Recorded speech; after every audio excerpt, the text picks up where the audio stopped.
So guys, स्वागत है आपका फिर से असली अखाड़ा के एक और नए असली अखाड़ा पॉडकास्ट के एक और नए एपिसोड में। और मुझे पता है थोड़ा सा टाइम ज़्यादा लग गया है, बट कोई बात नहीं, उसके बारे में मैं ज़्यादा आपको एक्सक्यूजेस कोई बनाऊंगा नहीं, क्योंकि हो गई देर, अब क्या कर सकते हो उसके बारे में। लेकिन आज हम जिस चीज़ के बारे में बात करने वाले हैं वो मतलब है तो प्रो रेसलिंग से जुड़ी हुई चीज़, लेकिन रियल है, स्क्रिप्टेड है, या फिर क्या है इसके पीछे कहानी है। और सबसे मज़े की बात है, देखो अभी आप मेरे साथ आयुष भी है, मुझे सच में नहीं पता ज़्यादा कहानी की क्या चल रही है पूरी सिचुएशन के बारे में। मैं एमजेएफ की बात कर रहा हूँ। तो अब अगर आप इस एपिसोड को लास्ट तक पूरा देख रहे हो ना, तो आपको काइंड ऑफ ये किसी मूवी की कहानी की तरह भी लग सकता है, जहाँ पे काफ़ी सारे अप्स एंड डाउन्स हैं, और मतलब मज़ा आएगा आपको बेसिकली सुनने में। और इस एपिसोड को अगर आप एंड तक देखते हो, सुनते हो, तो आपको सब कुछ समझ में आ जाएगी कहानी की क्या चल रहा है एमजेएफ के साथ। तो आयुष, तेरा भी वेलकम है यार, बहुत टाइम हो गया हमने एपिसोड नहीं किया।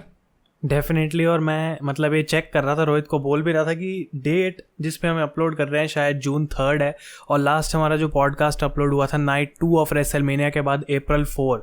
तो गाइज ऑलमोस्ट 2 महीने बाद हम एपिसोड कर रहे हैं। और हमेशा जब एपिसोड करते हैं तो ऐसा लगता है मुझे कि हाँ भाई मज़ा आ रहा है करने में, लेकिन फिर सारे टाइमिंग इश्यूज़ की वजह से, क्योंकि हमारा बिल्कुल टाइम ऑपोजिट है, पॉडकास्ट नहीं आ पाता। लेकिन वी विल ट्राई कि अब फिर से कॉन्टिन्यूसली आए, लेकिन मैं यहाँ पे कोई कमिटमेंट नहीं करूँगा क्योंकि पहले भी हम बोल चुके हैं। तो लेट्स होप कि वो हम कर पाएंगे। लेकिन डेफिनेटली आप लोगों के लिए एपिसोड मस्ट वॉच है। One of the biggest situations इस समय चल रही है रेसलिंग के अंदर, एंड दैट इज़ MJF। और मैं कोई टाइम नहीं वेस्ट करूँगा रोहित, हम सीधा स्टार्ट करते हैं। यहाँ पे 3 साल रिसेंटली AEW ने अपने कंप्लीट करे थे। अभी May 25 को कंपनी को 3 साल हो चुके हैं।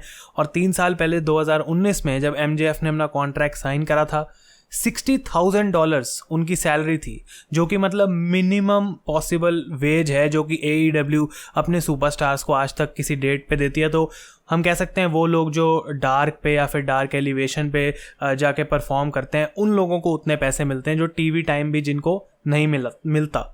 लेकिन इन 3 सालों के अंदर MJF ने किन लोगों के साथ फ्यूड करी और अपनी वर्थ कितनी प्रूव करी है? कोडी रोड्स, वार्डलो, CM पंक, जॉन मॉक्सली, क्रिस जेरिको, ये कुछ ऐसे नाम है। तो सबसे पहले मैं पूछना चाहता हूँ रोहित कि ये 3 सालों में एक मतलब प्रॉपर रेसलिंग फैन के हिसाब से क्या MJF ने अपनी वर्थ प्रूव करी है as one of the biggest talents?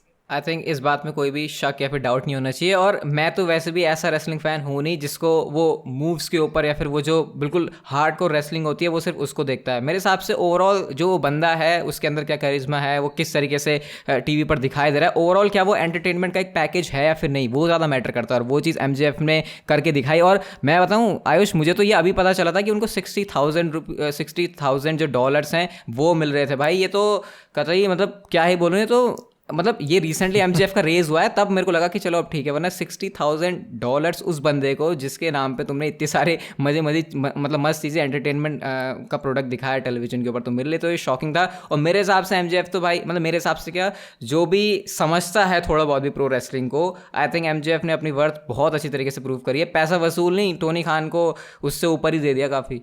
I think may be शायद टोनी खान AEW ने भी इस चीज़ को सोचा नहीं था कि कभी MJF जो है वो इस लेवल तक पहुंच सकता है या फिर कंपनी को इतना बड़ा रिटर्न ऑन इन्वेस्टमेंट दे सकता है। लेकिन रोहित ने यहाँ पे पॉइंट टच करा उनकी नई डील का, जो कि रिसेंटली रीन्यू हुई। तो 3 साल का कॉन्ट्रैक्ट था जो कि 2022 में ख़त्म होने वाला था, लेकिन वो लास्ट ईयर एंड में रीन्यू करा गया। और अब जो उनका सैलरी पैकेज है, ये रूमर्स हैं, रिपोर्ट्स हैं, एग्जैक्ट नंबर मुझे नहीं पता, लेकिन माना जा रहा है $5 लाख। तो 60,000 से सीधा 5 लाख पे एक बड़ी रेज टोनी खान ने यहाँ पे दी है। और MJF का यहाँ पे रोहित ये कहना है कि ऑब्वियसली उनको एक अच्छा कॉन्ट्रैक्ट मिला तभी उन्होंने साइन करा है, लेकिन उसके बाद से उनकी परफॉर्मेंस और भी टॉप पे गई है। रिसेंट फ्यूड्स की हम बात करें CM पंक के अगेंस्ट और वार्डलो के अगेंस्ट, MJF को कहीं ना कहीं ऐसा लग रहा है कि भाई जो मेरा अभी करंट कॉन्ट्रैक्ट है उसको भी जो है मैं आउट परफॉर्म कर रहा हूँ, जो AEW की एक्सपेक्टेशंस है उससे मैं ज़्यादा बढ़ के उनको दे रहा हूँ रिटर्न। और उनको ऐसा कहीं ना कहीं लग रहा है कि हाँ भाई AEW मुझे और ज़्यादा ऑफर कर सकती है।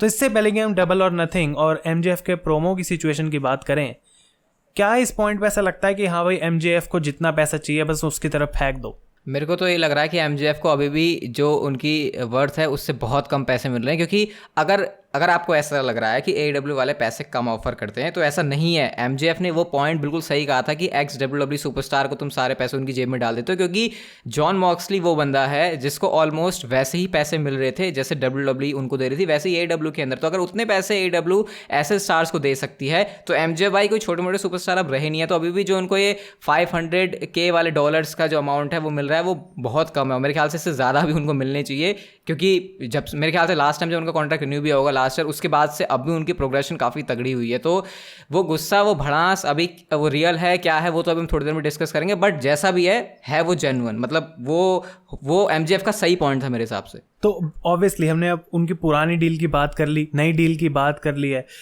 और MJF काफ़ी हद तक डिजर्व करते हैं जो भी AEW दे रही है, शायद उससे बढ़ के ये पॉइंट यहाँ पे रखा गया। लेकिन अब हम आते हैं प्रेजेंट सिचुएशन पे, और मैं डबल और नथिंग की बात कर रहा हूँ गाइस, क्योंकि जब से MJF ने नई डील साइन करी थी और WWE में कोडी रोड्स गए हैं, कोडी की हम बाद में और डिटेल में बात करेंगे, लेकिन MJF ऐसा रूमर्स आने लग गए थे कि शायद 2024 में उनका जब कॉन्ट्रैक्ट खत्म होगा, और ये ऑफिशियल है कि 1 जनवरी 2024 को उनका ये नया कॉन्ट्रैक्ट एक्सपायर हो जाएगा, तो वो WWE में तब जा सकते हैं। और MJF की जब ये रूमर्स आने स्टार्ट हुए, डबल और नथिंग में उनका बड़ा मैच था वार्डलो के साथ, माना गया कुछ टाइम बाद उनकी लड़ाई हुई, टोनी खान के साथ बहसबाजी चल रही थी, और उन्होंने बोला कि मैं डबल और नथिंग में अपनी परफॉर्मेंस नहीं दूंगा। इनफैक्ट उन्होंने अपनी लास वेगस से वापस फ्लाइट बुक कराई कि मैं जा रहा हूँ भाई इवेंट से, मुझे एक्चुअली यहाँ पे परफॉर्म भी नहीं करना है। लेकिन आई डोंट नो उसके बाद किसने उन्हें मनाया, लेकिन MJF ऑब्वियसली आए डबल और नथिंग के अंदर, और वहाँ पे उन्होंने अपना मैच दिया वार्डलो के साथ, और रिपोर्ट से बताती हैं कि वो आए 10 मिनट पहले अपने मैच से अरीना में और मैच करते ही चले गए वहाँ से। उनका कोई लिंक नहीं था, किसी सुपरस्टार से उन्होंने बात नहीं करी वहाँ पे। इनफैक्ट बहुत सारे लोगों को पता भी नहीं था कि MJF शो में आने वाला है या फिर नहीं, जब तक उनकी एंट्रेंस नहीं हो गई थी। और उसके बाद ऑब्वियसली डायनामाइट से पहले माना गया कि टोनी खान के साथ MJF की एक मीटिंग होनी थी जहाँ पे अपने इश्यूज़ को सॉल्व करने की कोशिश कर रहे थे। लेकिन उसके बाद जब ऑफिशियली अनाउंस करा गया रोहित की मतलब MJF टोनी खान इन्होंने डिसाइड करा है कि MJF बोलने वाले हैं आके डायनामाइट में, तो मैं ये पूछना चाहता हूँ कि क्या अगर इनकी मीटिंग हुई है तो उसका रिजल्ट पॉजिटिव ही रहा होगा, तभी MJF को ये मौका मिला है to go on dynamite? MJF के अकॉर्डिंग जो उन्होंने प्रोमो में बोला था कि मेरी कोई मीटिंग ही नहीं हुई है, तो सबसे बड़ा सवाल तो यहीं पर लटक जाता है कि अगर उनकी मीटिंग नहीं हुई टोनी खान से, तो क्या टोनी खान उनसे कहते कि भाई तू जाके माइक पे ऐसी बकवास कर ले, मतलब मेरे बारे में बकवास कर ले। और अगर टोनी खान और MJF की बात हुई भी थी, तो अगर मैं ये बोलूँ कि नहीं ये सारी चीज़ें जो है अनस्क्रिप्टेड थी, तो अगेन ये पॉइंट मैंने आयुष से डिस्कस किया भी था कि ऐसा भी तो हो सकता है कि क्या पता MJF की बात हुई हो टोनी खान से, लेकिन एक्चुअल में उनकी जो भड़ास है वो उनको टेलीविजन के ऊपर निकालनी हो, क्योंकि उनको AEW सब कोई लेने देना है नहीं। वो चाहते हैं कि ये बंदा मुझे फायर कर दे, तो हो सकता है ये उकसाने के लिए भी मूव हो। बट हाँ, यहाँ पे एक पॉइंट ये आता है कि ये कॉन्ट्रैक्ट के अगेंस्ट में जाएगा, तो लीगल एक्शंस भी हो सकते हैं MJF के अगेंस्ट में। तो कुछ भी सिचुएशन है यार, मतलब ये कोई बंदा जो बिल्कुल ही अंदर AEW के अंदर बैठा है, शायद वही इसके ऊपर थोड़ी सी क्लैरिटी दे सकता है। बट ज़्यादा तो शायद ये हो सकता है कि उनकी बात हो गई हो टोनी खान से। तो कमाल की बात यही है कि इस टाइम पे वो डर्ट शीट्स भी जो बेसिकली AEW या फिर टोनी खान के दोस्त हैं उनको भी नहीं पता इस सिचुएशन में क्या हो रहा है। और डबल और नथिंग के बाद जो प्रेस कॉन्फ्रेंस हुई वहाँ भी टोनी खान ने सीधा सीधा बोल दिया कि मैं MJF की सिचुएशन पे कोई कमेंट नहीं करूँगा। तो जबकि हमने प्रोमो को अभी थोड़ा बहुत डिस्कस करा है, मैं कुछ मेन पॉइंट्स यहाँ पे आगे रखना चाहता हूँ जो कि MJF ने अपने प्रोमो में बोले। पहली बात ये थी कि he is the best in the world, और उनको जो है जिस तरीके से वो आगे पहुँचे हैं अपने AEW करियर में, वो बाकी सुपरस्टार्स की तरह नहीं है, क्योंकि उनको उनका जो पाथ है वो खुद बनाना पड़ा। बाकी सुपरस्टार CM पंक, जॉन मॉक्सली पहले से पॉपुलर थे, और टोनी खान को इसकी वजह से ज़्यादा पैसे MJF को देने चाहिए। लेकिन फैंस ये बात टोनी खान को ना बोलें, क्योंकि एक्स WWE गाइज जितने भी हैं टोनी खान उनको लाता रहेगा और उनको पैसे देता रहेगा, लेकिन MJF को नहीं देगा। उन्होंने टोनी खान को ऑब्वियसली F बॉम्ब दिया वहाँ पे प्रोमो में। और उसके बाद जो लेटेस्ट अपडेट है इस प्रोमो के बाद वो है कि AEW ने अपने ऑब्वियसली पहले MJF का माइक कट करा, उनको स्क्रीन टाइम नहीं दिया, उसके बाद अपने रोस्टर पेज से और अपनी शॉप वाली वेबसाइट से भी MJF को हटा दिया है। तो रोहित ये चीज़ वो है जब हम किसी WWE सुपरस्टार के साथ देखते हैं कि भाई वो रिलीज़ होने वाला होता है, उससे कुछ दिनों पहले उसको हटा देते हैं अपने शॉप से या फिर रोस्टर से, और फिर उसका रिलीज़ आता है। क्या ये उस टाइप का कोई इंडिकेशन है? देखो यहाँ पे अगर ये सारा गेम खेला जा रहा है फैंस के साथ में तो बहुत ही बढ़िया गेम खेला जा रहा है, क्योंकि सारी चीज़ें जिस तरीके से हो रही हैं, मतलब जिस तरीके से उनको वेबसाइट से हटा दिया, उनकी मर्च वर्च सब उड़ा दिया है, ये देखने में बिल्कुल रियल केस लग रहा है। और मैंने अपनी वीडियो के अंदर भी इवन दिखाया था कि ये सब जब कांड हो गया तो उसके बाद जब कमर्शियल आया था तो CM पंक भी वहाँ पर आए थे MJF से बात करने, और वो चीज़ टेलीविजन के लिए नहीं थी, वो चीज़ थी कमर्शियल में, मतलब एक्चुअल में वो चीज़ शायद AEW को दिखानी नहीं थी, या फिर वो जानबूझ के ऐसा दिखा रहे हैं कि हमें दिखाना नहीं था, लेकिन इंटरनेट के ऊपर वो आ गया ताकि जो केस है वो और भी ज़्यादा रियल लगे। तो इस पे तो यही कमेंट, और इनफैक्ट AEW ने जो पूरा MJF का ये प्रोमो है ना ही तो अपने सोशल मीडिया पे पोस्ट करा है, ना ही कहीं यूट्यूब पे आपको उनके चैनल पे देखने को मिलेगा, कहीं पे इसको पूरे मेंशन नहीं करा गया। तो जो बिगेस्ट क्वेश्चन है इस पॉइंट पे वो यही है कि क्या ये सब एक वर्क है या फिर वो हमको स्टोरी लाइन दिखा रहे हैं कोई, या फिर ये रियल है। एंड आई थिंक कि जितना भी मैं सोच लूँ कि हाँ भाई ये रियल हो सकता है, आई डोंट थिंक रोहित कि 2022 में रेसलिंग इस पॉइंट पे आ चुकी है कि ये चीज़ मुझे जहाँ तक है वो स्क्रिप्टेड लग रही है। और बहुत सारे लोग हैं जो सोच रहे हैं कि ये सच हो सकता है, जो कि हो भी सकता है, but I don't think so इस पॉइंट पे, इस वजह से क्योंकि टोनी खान आई थिंक गए MJF से, उन्होंने बात करी और उनके बीच में बात हुई कि हाँ भाई हमको एक कॉन्ट्रैक्ट सिचुएशन सॉल्व करनी है। मे बी टोनी खान ने एग्री करा कि हाँ भाई मैं तुम्हें और पैसे दूंगा, लेकिन MJF ने बोला ठीक है भाई हम कॉन्ट्रैक्ट साइन कर सकते हैं, लेकिन क्यों ना जब ये सिचुएशन चली रही है हम इसका यूज़ करें अपने टेलीविज़न के लिए, अपने रेटिंग्स के लिए, और इसको पूरा एक स्टोरी लाइन में कन्वर्ट करें। अच्छा चल आयुष ने ये वाली बात तो बोल दी कि मेरे को ये स्क्रिप्टेड लग रहा है, लेकिन अगर मैं तुझसे कुछ ऐसे पॉइंट्स पूछूं जिससे तुझे ये लग रहा है कि ये अनस्क्रिप्टेड है बल्कि ये वर्क नहीं है, तो वो चीज़ें तेरे लिए क्या होंगी इस पूरे केस से निकालने के लिए? मतलब क्या वो ऐसी चीज़ें जिससे हमें लग सकता है कि हाँ ये अनस्क्रिप्टेड है? आई थिंक जो चीज़ कह सकती है कि ये रियल है, जैसे अभी हमने मेंशन करा CM पंक का बाहर आना, और MJF एक्चुअली CM पंक से बात भी नहीं करते, वो क्राउड के थ्रू बाहर चले गए।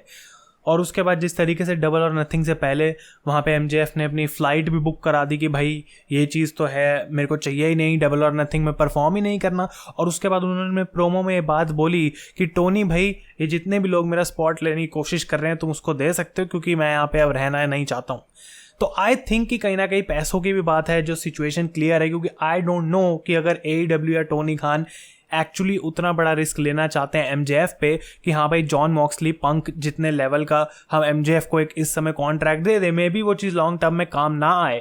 तो हो सकता है कि वो सारी पॉइंट्स हैं जो मुझे लगता है शायद रियल हैं, लेकिन फिर उसके बाद मेरे को लगता है अगर टोनी खान अपने खुद के शो पे MJF को अलाउ कर रहे हैं कि भाई तू जाके ये सब बोल, आई डोंट थिंक रोहित कि अगर टोनी खान को प्रोमो रोकना होता तो वो जैसे ही MJF के मुंह से WWE निकला, आई थिंक वहाँ पे वो उसको कट कर सकते थे। आई डोंट थिंक कि वो एक्सपेक्ट कर रहे थे कि MJF एक F बॉम्ब ड्रॉप करेगा, क्योंकि ऑब्वियसली स्क्रिप्टेड प्रोमोज नहीं होते हैं, लेकिन तब भी आई डोंट थिंक कि ये एक मतलब रियल सिचुएशन है। अच्छा नहीं, एक सिचुएशन चल ये भी है, टोनी खान तुझे पता है कि इंटरनेट फैंस में विंस मैकमैन से ज़्यादा पसंदीदा है। मतलब इवन काफ़ी सारे WWE के फैंस भी जो कि विंस मैकमैन के अगेंस्ट है वो ऑटोमेटिकली टोनी खान के साथ हो जाते हैं, क्योंकि उनको इस बात का एडवांटेज मिलता है क्योंकि वो विंस के अगेंस्ट में काफ़ी सारी बातें बोलते हैं। तो क्या तुझे लगता है कि टोनी खान अपनी इंटरनेट के ऊपर इमेज, तुझे पता ही है कितना असर पड़ा है MJF की इस चीज़ के बाद, तो क्या वो अपनी इंटरनेट के ऊपर इस इमेज को इफेक्ट कर देंगे सिर्फ इस वजह से कि मेरे को एक बहुत बड़ी सी स्टोरी लाइन मिल रही है? क्योंकि उनको इंटरनेट के ऊपर फैंस के बीच में पसंद किया जाना, मैंने जितना ट्विटर के ऊपर देखा है, बहुत पसंद है। तो क्या MJF की स्टोरी लाइन की वजह से टोनी खान इस चीज़ की बलि दे देंगे क्या कि उनको लोग पसंद नहीं करे इंटरनेट पे? आई थिंक कि एक चीज़ ये मैं पॉइंट आउट करूंगा, डबल और नथिंग की जो प्रेस कॉन्फ्रेंस हुई थी पेपर व्यू के बाद, उसमें टोनी खान से पूछा गया था कि भाई तुम्हारा इवेंट इतना लंबा क्यों था। तो टोनी खान ने इसका जवाब ये दिया कि भाई मेरा जो इवेंट था वो पहले का मतलब थोड़ा छोटा था, 1-2 मैच मैंने उसमें एक्स्ट्रा ऐड करे हैं जानबूझ के। क्यों, उनसे पूछा गया तो वो कह रहे थे कमर्शियल रीजंस। ये मैच में जिस तरीके से हमने अपने मेन स्पॉन्सर को प्रमोट करा है उससे उनको ज़्यादा फायदा हुआ है, हमने ज़्यादा पैसा कमाया है। एंड आई डोंट थिंक कि इस पॉइंट पे टोनी खान इस पूरी चीज़ में अपनी इंटरनेट पे इमेज बिगड़ती हुई उसके बारे में सोच रहे हैं। जब एंड में सब कुछ रिवील करा जाएगा कि ये स्टोरी लाइन है तो फैंस वापस वैसे ही टोनी खान को फिर से पसंद करेंगे। और अगर MJF की ये स्टोरी लाइन AEW के लिए काम करती है तो एट द एंड क्या टोनी खान को फ़ायदा दे रही है? ऑब्वियसली बिकॉज ये ज़्यादा पैसे बनाने वाली है लॉन्ग टर्म में। MJF एक बहुत बड़ा स्टार बन जाएगा स्टोरी से निकल के, और टोनी खान की image I don't think Rohit कोई हर्ट होगी जब हमको पता लग जाएगा कुछ टाइम में कि एक स्टोरी है। But what if it is real? What if it's real? और इसके अराउंड हम बात करने वाले हैं गाइस, क्योंकि आपको अभी तक सिचुएशन बिल्कुल क्लियर हो गई होगी और ये एक इंटरेस्टिंग पॉइंट है। कोडी रोड्स ने रिसेंटली WWE छोड़ी, AEW को ज्वाइन करा।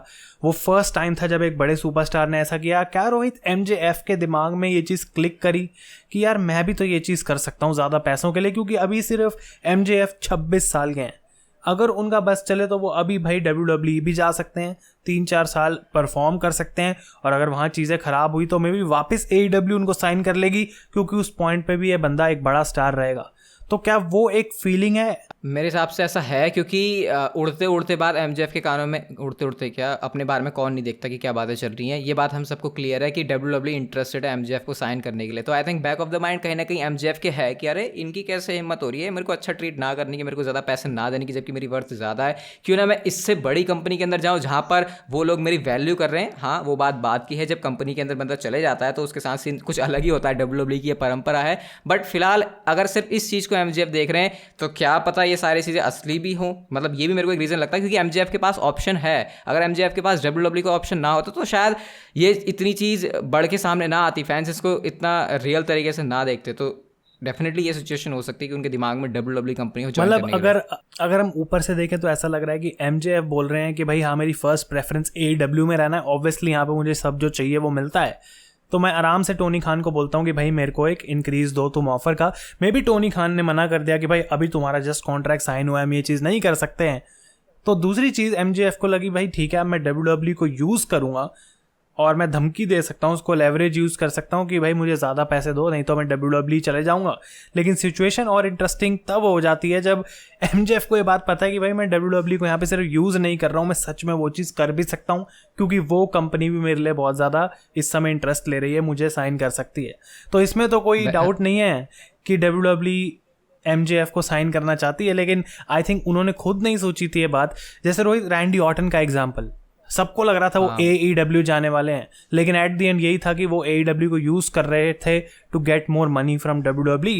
लेकिन हमेशा से रैंडी ऑर्टन की खुद की इंटेंशन यही थी कि मैं WWE छोड़कर नहीं जाना चाहता हूँ।